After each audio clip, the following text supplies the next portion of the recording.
laaj mu ne pourquoi góor du am réew ñu bari dañoo yaakaar ne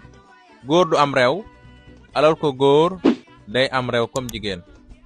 ci góor nag yombul di gis ay réew waaye góor day am ay réew bu fekkee gan nga ci kër gi mën nga partager pour yee képp ku yittoo vidéo bi góor day am réew comme jigéen waaye góor